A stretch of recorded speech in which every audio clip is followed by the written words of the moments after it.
নবী মুহাম্মদুর রাসূলুল্লাহ সাল্লাল্লাহু আলাইহি ওয়াসাল্লাম, ওনার সঙ্গে 9 বছর আমি সংসার করেছি। 9 বছরের মধ্যে নবীজিকে কোনোদিন আমি আগে সালাম দিতে পারিনি। 9 বছর বারবার যতবার নবীজি ঘরে এসেছেন, প্রতিবার নবীজি আমাকে আগে সালাম দিয়েছে। সুবহানাল্লাহ। সালাম না দিয়ে নবীজি ঘরে প্রবেশ করেনি, মুচকি হাসি না দিয়ে নবীজি আমার সঙ্গে কোনোদিন কথা বলেনি।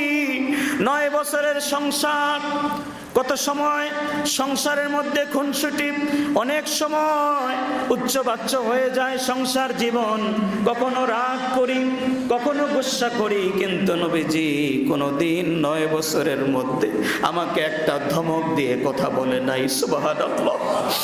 জীবনে একটা ধমক আমাকে দেয় নাই। আমরা সে নবীর উম্মত।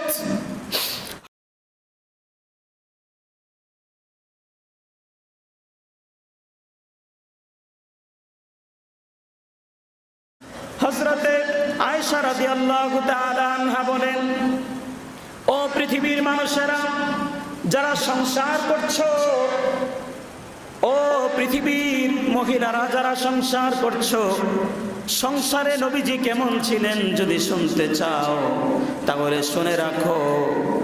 নবী মুহাম্মদুর রাসূলুল্লাহ সাল্লাল্লাহু আলাইহি ওয়াসাল্লাম, ওনার সঙ্গে 9 বছর আমি সংসার করেছি। 9 বছরের মধ্যে নবীজিকে কোনোদিন আমি আগে সালাম দিতে পারিনি। 9 বছর বারবার যতবার নবীজি ঘরে এসেছেন, প্রতিবার নবীজি আমাকে আগে সালাম দিয়েছে।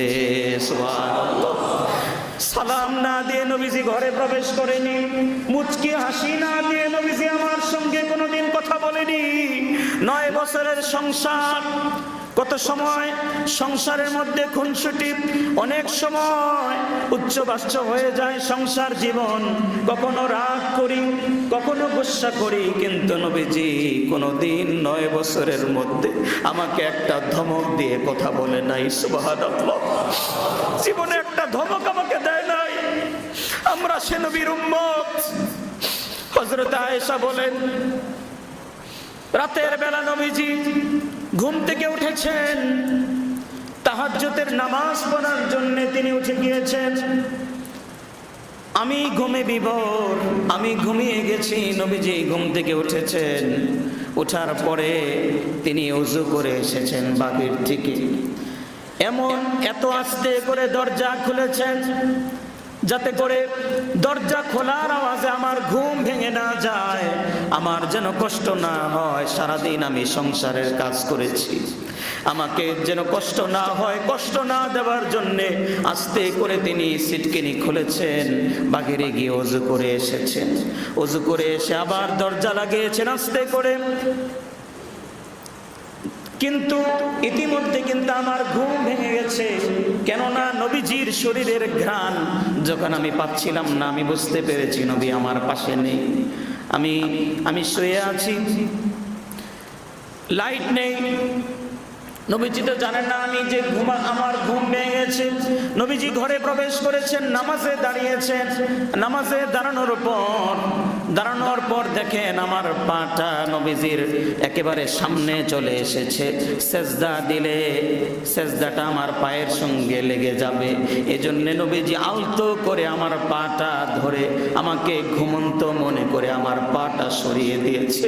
কিন্তু বলে নাই, আয়েশা সরো এখান থেকে, আমি নামাজ পড়ব। একবারের জন্য নবীজি বলে নাই। 9 বছর তাহাজ্জুদ পড়েছে, একবারের জন্য বলে নাই উঠো। কেন উঠো না, কেন দেরি করছো, কেন শব্দটা পর্যন্ত বলেনি। আলতো করে আমার পা সরিয়ে দিয়েছে। আমি আমার চোখের পানি দিয়ে বালিশ ভিজিয়েছি, আর আমি তাকিয়ে দেখেছি আমার নবীর চরিত্র কত সুন্দর। এজন্যই আল্লাহ পাক বলেছেন, ওয়া ইন্নাকা লাআলা খুলুকিন আযীম। চিৎকার করে বলি সুবহানাল্লাহ। প্যারে হাজরিন, হযরত আয়েশা বলেন, নবীজি একদিন তাহাজ্জুদের নামাজের মধ্যে দোয়া করছেন। আমি মনে করলাম নবীজির দোয়ার সঙ্গে আমিও শরীক হয়ে যাই। আমি নবীজির পেছনে বসে পড়লাম, নবীজি দোয়া করছে। দোয়ার মধ্যে সংসারের জন্য দোয়া করলেন, সাহাবীদের জন্য দোয়া করলেন, এরপরে উম্মতে মুহাম্মদের জন্য নবীর চোখের পানি ছেড়ে দিয়ে দোয়া করলেন। আর দোয়া করলেন, আল্লাহ আমার সমস্ত উম্মতকে তুমি মাফ করে দাও। সুবহানাল্লাহ। যাদেরকে আমি জীবনে দেখি নাই, তারাও আমাকে দেখে নাই, শুধুমাত্র আমার নাম শুনে আমাকে মুহাব্বত করবে, আমার নাম শুনে আমার প্রতি ঈমান আনবে, আল্লাহ তুমি তাদেরকেও মাফ করে দাও। সুবহানাল্লাহ। এভাবে দোয়া করলেন। এরপরে নবীজি হযরতে খাদিজার জন্য লম্বা দোয়া করলেন। হযরতে আয়েশা বলেন, হযরতে খাদিজা অনেক আগে ইন্তেকাল করেছেন। এটা মাদানী জীবন, মক্কি জীবনে হযরতে খাদিজা ইন্তেকাল করেছেন। দোয়া শেষ হওয়ার পর আমি আল্লাহর হাবিবকে বললাম, ইয়া রাসূলুল্লাহ, ইয়া হাবিবাল্লাহ, আপনি আপনার উম্মতের জন্য এভাবে দোয়া করলেন, তারা তো এখনো আপনাকে দেখে নাই, আপনিও তাদেরকে দেখেন নাই। নবীজি বললেন, তারা আমাকে দেখে নাই, তারা হয়তো আমাকে দুনিয়াতে এসে পাবে না, কিন্তু আমি তাদের জন্য দোয়া করে গেলাম, কিয়ামতের মাঠে তাদের জন্য সুপারিশ করে করে আমি আল্লাহর নবী জান্নাত পর্যন্ত তাদেরকে পৌঁছে দিতে চাই। সুবহানাল্লাহ। আমার একটা উম্মত জাহান্নামে যাক আমি চাই না। আর আমার আল্লাহ আমাকে জানিয়ে দিয়েছে, আমার একটা উম্মত জাহান্নামী থাকা পর্যন্ত আমার সুপারিশ আল্লাহ পাক কবুল করবে, আমি সবার জন্য সুপারিশ করতে পারবো। হযরতে আয়েশা রাদিয়াল্লাহু তাআলা আনহা বললেন, এটা বুঝলাম, কিন্তু হযরতে খাদিজার জন্য আপনি দোয়া করলেন। হযরতে খাদিজা তো অনেক বছর আগে ইন্তেকাল করেছে, এই মহিলাটার জন্য এত দোয়া করতে হয়? এই মহিলাটার জন্য এত দোয়া করার দরকার কি? হযরতে আয়েশা বললেন, এখন তো আপনার আরো স্ত্রীরা আছে। হযরতে খাদিজা তো একজন বুড়ি ছিলেন, তিনি তো অনেক আগে মারা গেছেন। হযরত আয়েশা নবীজিকে একটু পরীক্ষা করার জন্য বলছেন, খাদিজার জন্য আপনি এত কেন দোয়া করছেন? আল্লাহর হাবিব বললেন, আয়েশা, আমার খাদিজা ছিল আমার দুর্দিনের সাথী, আমার খাদিজা আমার প্রথম স্ত্রী। যখন মক্কার সমস্ত কাফের মুশরিকরা আমাকে মেরে ফেলার জন্য ষড়যন্ত্র করেছে, আমার খাদিজা সারা দিন সারা রাত আমাকে পাহারা দিয়েছে। সুবহানাল্লাহ। আমার খাদিজা আমার দুর্দিনের সাথী। আমি আমার খাদিজাকে বলতে পারি না, রে আয়েশা, আয়েশা শুনে রাখো, যতদিন রাহমাতুল লিল আলামিন এই পৃথিবীতে বেঁচে থাকবে ততদিন পর্যন্ত আয়েশার জন্য দোয়া করবে। সুবহানাল্লাহ। আয়েশার সঙ্গে আমি 25 বছর সংসার করেছি।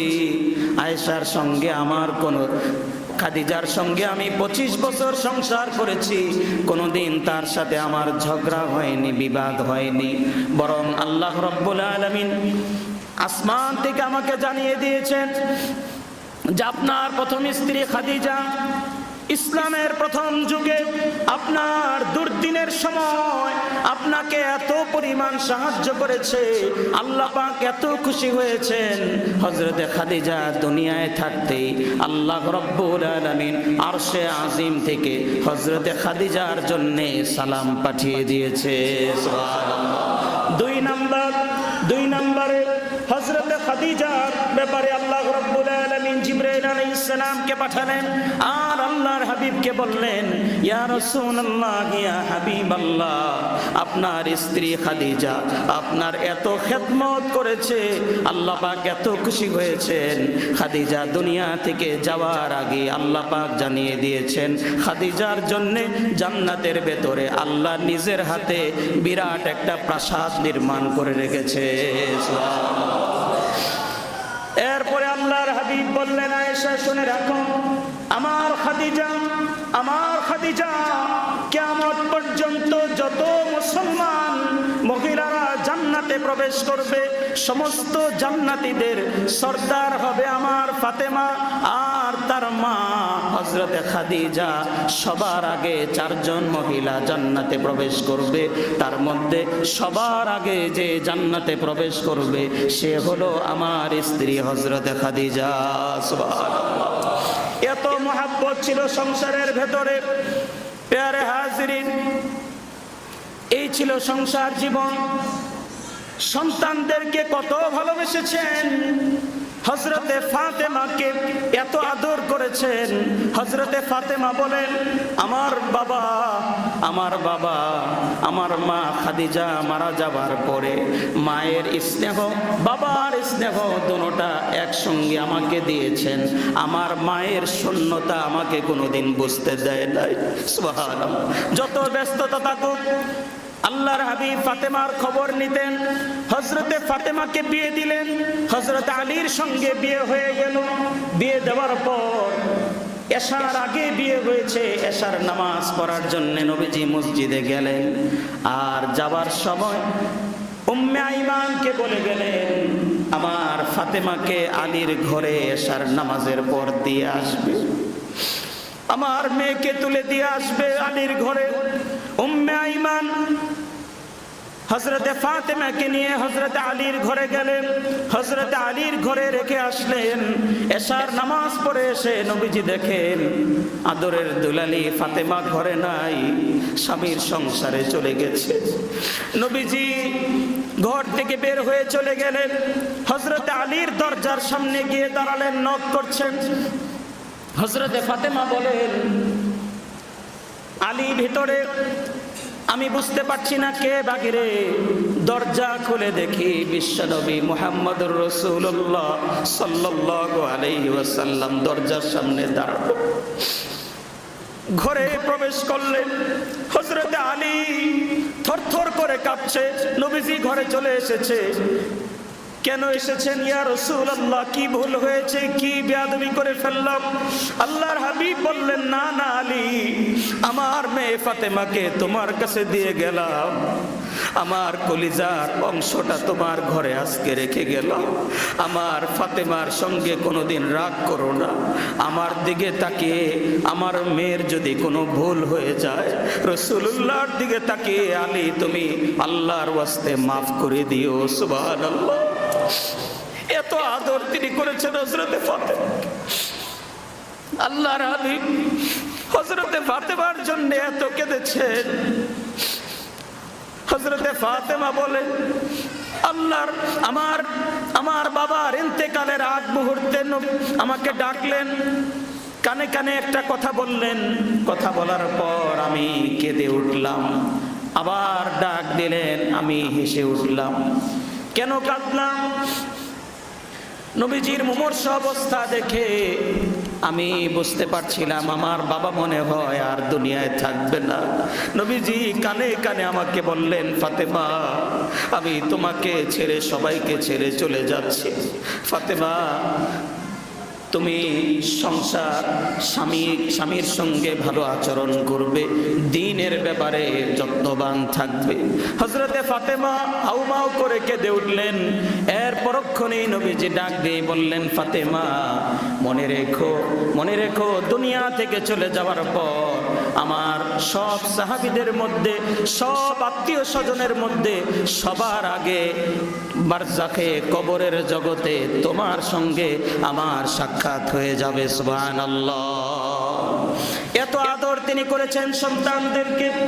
6 জন সন্তান ছিল, সবাইকে এত আদর করেছেন। স্ত্রীদের সঙ্গে এত ভালো আচরণ করেছেন। রাষ্ট্রীয় জীবন কিভাবে তিনি পরিচালনা করেছেন এই বিষয় নিয়ে আমরা আলোচনা করব। আজকে আমাদের যে আলোচ্য বিষয় এবং আমাদের শিক্ষণীয় বিষয়, আমরা মানুষের সঙ্গে ভালো আচরণ দিয়ে মানুষের মন জয় করব। সবাই বলি ইনশাআল্লাহ। পরিবারের কারো সঙ্গে খারাপ আচরণ করব না ইনশাআল্লাহ। আল্লাহ পাক আমাদেরকে কবুল করেন। সবাই বলি আমিন।